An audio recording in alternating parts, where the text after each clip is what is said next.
ہم کریں گے ہر مظلوم کی حمایت۔ السلام علیکم، میں ہوں حرین فاطمہ اور آپ دیکھ رہے ہیں حمایتی news HD channel.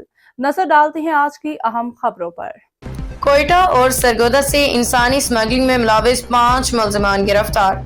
Anti human trafficking circle Quetta نے خفیہ اطلاع پہ سریاب روڈ پہ سنیپ چیکنگ کے دوران 17 مشتبہ افراد پہ پوچھ گچھ کی، جس کے بعد شواہد کی روشنی میں 3 افراد کو حراست میں لیا گیا۔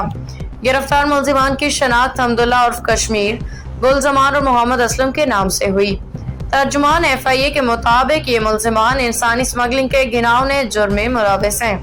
کارروائی کے دوران 3 موبائل فون اور 1 نوٹ پیڈ بھی برآمد کیا گیا۔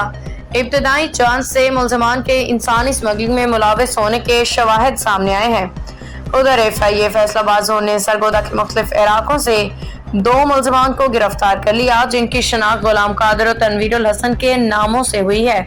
ملزمان غلام قادر نے شہری کو یونان کی ملازمت کی غرض سے بھجوانے کے لیے 30 لاکھ روپے، جبکہ ملزم تنویر الحسن نے شہری کو سعودی عرب ملازمت کی غرض سے بھجوانے کے لیے 11 لاکھ روپے ہتھیائے۔ دونوں ملزمان شہریوں کو بیرون ملک بھجوانے میں ناکام رہے، بھاری رقوم وصول کر کے روپوش ہو گئے۔ ملزمان کے خلاف مزید تفتیش کا آغاز کر دیا گیا ہے۔